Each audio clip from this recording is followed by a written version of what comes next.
everyone, and welcome back to my channel. Today I'm going to make us a Silver Dragonborn Paladin, but we're going to do it a little bit different. As you can see, I'm not in roll 20. This is a normal character sheet. I just have it in Adobe Acrobat to edit it. So here we can see the whole, I'll zoom out a little bit so we can see the whole page. For the most part, still a little small, but we have that, and then we have the other sheets. They're all right here. So yeah, let's begin. What we're gonna do is we're gonna start with the race. And if you hear my dog, it's because he's laying next to me. And excuse my voice, I've been sick the past few days. Eventually it will be done. So there's our beginning stats. And we have a +2 strength, a +1 to charisma. I think it's like that. And let's see, they're medium, their speed is 30. I'm gonna choose silver, because I don't know. It's a good color. It's a chromatic.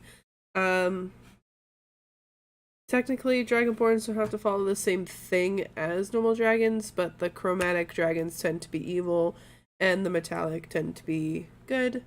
But, you know, you don't have to follow that if you don't want to. So, Draconic Ancestry, which I spelled it wrong, but that's fine.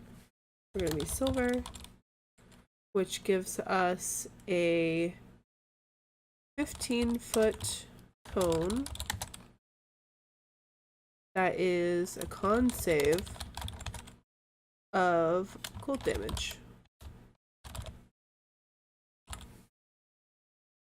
So that is our thing. Here we go.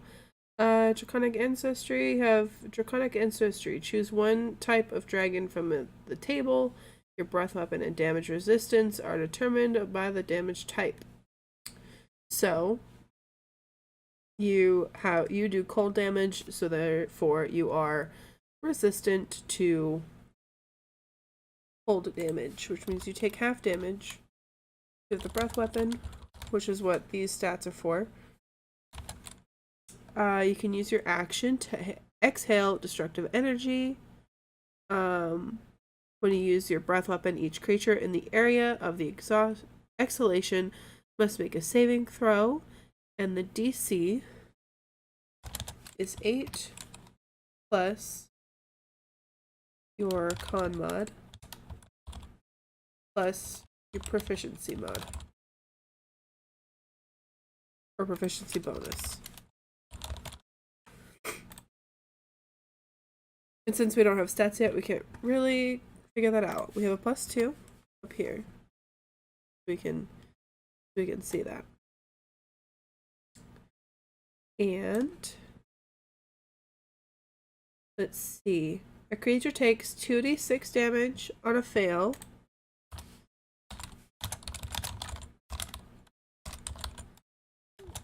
Or half as much on a success.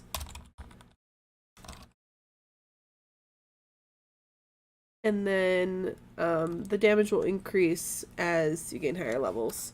You'll get 46 at...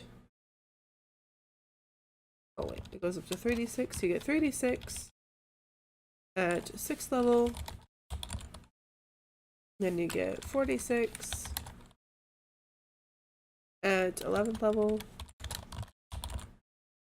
And then it'll go up to 5d6 at 16th.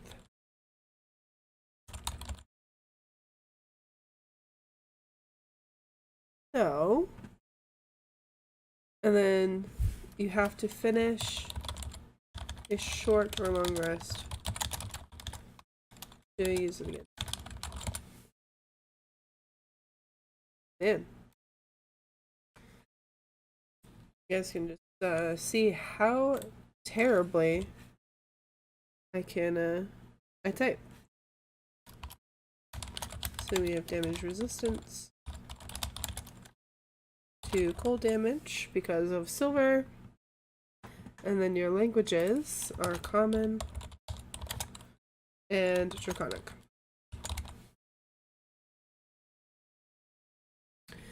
And that is everything for the race. So then we want to move down Paladin. So, for Paladin, you want Strength to be your highest, followed by Charisma. Because we have a +2 to Strength, we're going to put the 14 to get a 16. So then we can erase this. And then we're going to put the 15.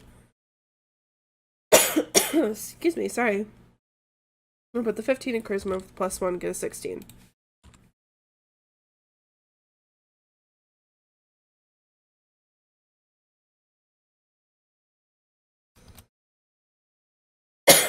Sorry. Ugh. Take a drink real fast. Alright. So then...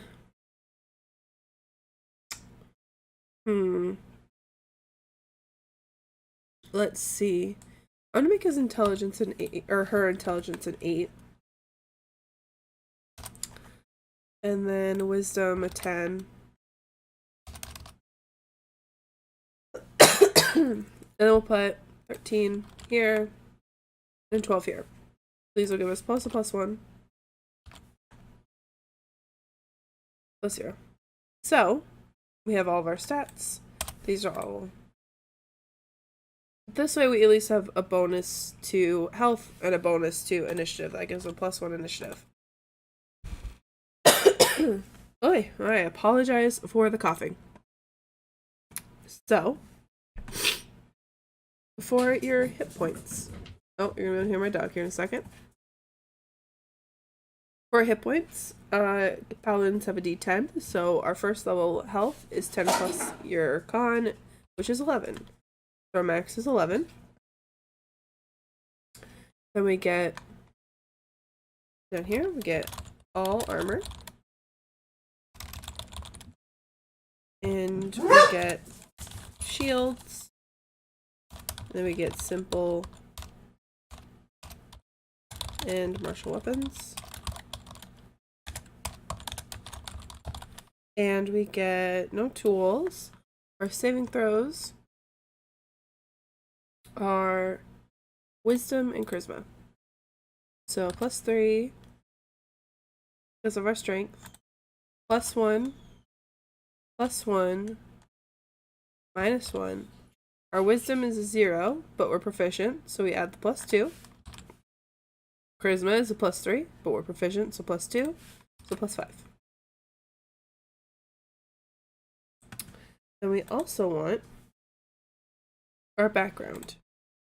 For paladins, it is recommended to have the noble background, so that is what we are going to go with. So we'll put noble over here. And we will head for the background information that we gain. So, you get history. You can probably hear my cats running around upstairs. Come here, baby. And you also get 1 gaming set. We'll put gaming set. There are a few that can be chosen. You also get 1 more language. I'll give this one Celestial. Celestial is like an exotic language, so before you choose that one, make sure to check with your DM if that is actually one that you can choose, because some of them don't let you actually take exotic languages. So then we get 25 gold for being a noble. Then we get some fine clothes. You get a signet ring, scroll of pedigree,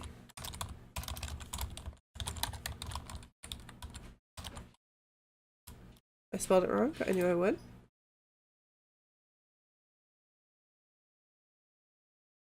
And then the gold. So that's everything with the background there.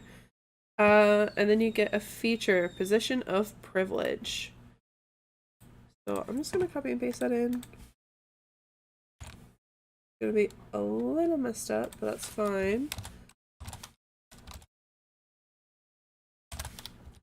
Let's see, we'll fix it a little bit.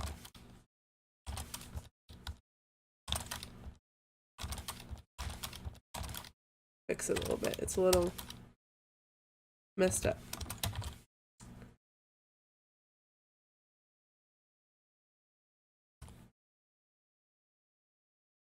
Displeasure. That's supposed to be. So, thanks to your noble birth, people are inclined to think the best of you. You are welcome in high society, and people assume you have the right to be wherever you are. The common folk make every effort to accommodate you and avoid your displeasure, and other people of high birth treat you as a member of the same social sphere. You can secure an audience with a local noble if you need to, which is nice. And then there's the personality traits. There's also a variant where you can choose to be a knight, and you have retainers who follow you around. You have 3 retainers. They're just NPCs. They can just help you with like simple tasks like cleaning your armor and take care of your horse, or that kind of stuff. They can't help you with fighting or anything, but they are there for you if you want them. So after that, we head back to our class stuff. So then we get to choose from. Let's see, we have history and persuasion. So we get athletics, insight, intimidation, medicine, and religion. I'm going to give him religion because he's a paladin. Or she's a paladin. And then we'll do athletics. That's, they're a strong class, and that's the only strength, skill. So we'll go with that. And then as far as equipment, you get a martial weapon and a shield, or 2 martial weapons. So a martial weapon would be like a longsword. I actually don't know if you can use a longsword as did. And get my player's handbook. We'll find out. We'll look at the weapons. So longsword. Yeah, longsword is versatile. So you can have a longsword and a shield. We'll just give him that. And then 5 javelins or a simple weapon. I'm gonna give him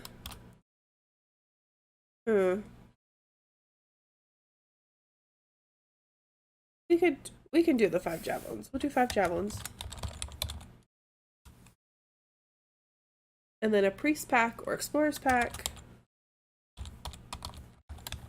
I always recommend the explorer's pack just because that's the better option, and you can always buy the few things that are in the priest pack that aren't there. And then you get chainmail and a holy symbol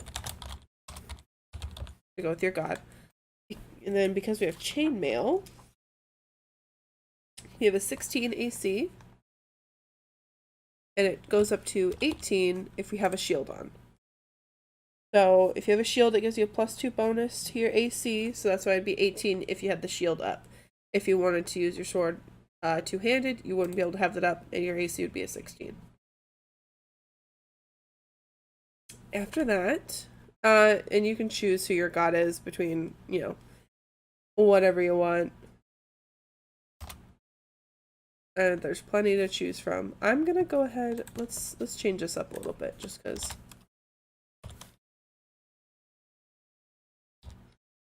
we have to make some room. Alright. So, after all of that, now that you have all of your things, let's go ahead and set this up. We have longsword. I can't put longsword in this, it doesn't let me, but most things can let you type it all the way out. We'll go back to the stats for a longsword. So a longsword is your strength, and because we're proficient, you also get that +2. So use your strength. Your attack bonus is a +5. And then the damage. There is 1d8 plus your strength, so plus 3. At least for this one, depending on what your strength is, you put that there. And then it is slashing. So let's put an S. Then there is, we'll just put longsword, and then we'll put a 2. Yeah, we'll do that for this one too. Let's put L, sword, 1. This is one-handed, this is two-handed. The attack bonus would be the exact same, but for two-handed, you get 1d10 plus 3, and it's still slashing damage. Then, you have the javelin. So, because javelins are range, you use your dex. So, the attack bonus won't be as high because we use the dex and our proficiency. So, it's only a plus 3. And the damage is 1d6 plus the dex, so plus 1. And a javelin does piercing damage. So, there is all your stuff. You have 1 hit dice currently, and you have 1 right now. And your hit dice are a d10. I usually put d10 here.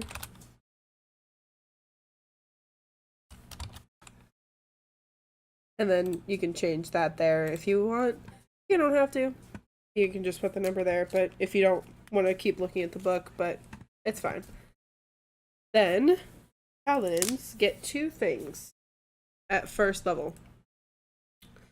So, they get the presence of strong evil registers on their senses, like a noxious odor, and powerful good rings like heavenly music in their ears. As an action, they can open their awareness to detect such forces. Until the end of their next turn, they know the location of any celestial, fiend, or undead within 60 feet that is not behind total cover. You know the type of the being whose presence you sense, but not its identity. Within the same radius, you can also detect the presence of any place or object that has been consecrated or desecrated, as well as the Hollow spell. You can use this feature a number of times, equal to 1 plus your Charisma mod. When you finish a long rest, you regain all used expenses. You regain all uses of this. So, we're going to type in Divine Sense. And then you can use this up to 1 plus your Charisma, so we have 3, so we can have 4 uses. And then we'll do this. So, we'll fix this a little. God.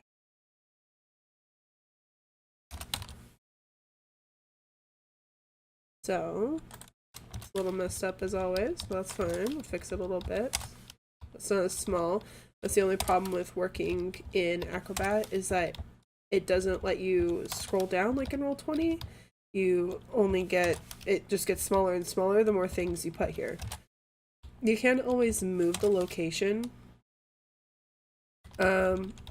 There is another spot in the backgrounds page. I'll show it to you right now. Scroll down right here. There's additional features and traits. So if you wanted, you could put things like your racial stuff, like the breath weapon and the damage resistance and the stuff from your background. You could put all that stuff there if you wanted. So we can do this. Use this feature a number of times equal to 1 plus your Charisma. Finish a long rest and you gain all expended uses. So we have that. And then we have Lay on Hands. Lay on Hands is basically healing. So your Blessed Touch can heal wounds. You have a pool of healing power that replenishes when you take a long rest. This pool you can restore a total number of hit points equal to your Paladin level times 5. So currently right now, because we're level 1, times 5 is 5 hit points. So you can give someone 5 hit points. We'll just put, let's see, you can restore We'll just put this in here. Doesn't work on constructs. Okay. So I'm not going to put all of it in there. I'm just going to put this part. Oh, where'd it go? Oh no, I messed up. That is alright. Let me fix it. I messed up. That's fine. So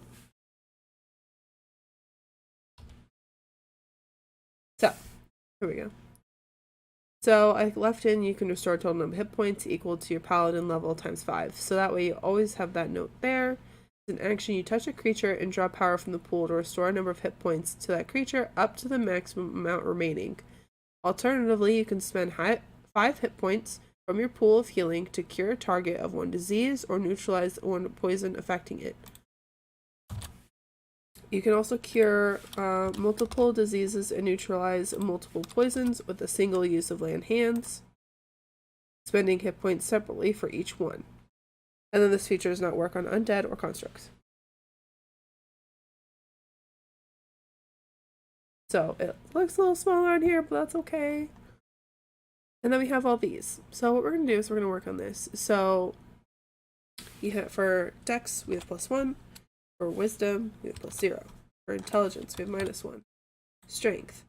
It's the only Strength 1, and we're proficient, little black circle, so that is a +5. Then our Charisma for Deception is 3. History, because that's Intelligence, which is a -1, but we're proficient in it, we get a +2, so this is a +1. Wisdom, +0. Charisma, +3. -1.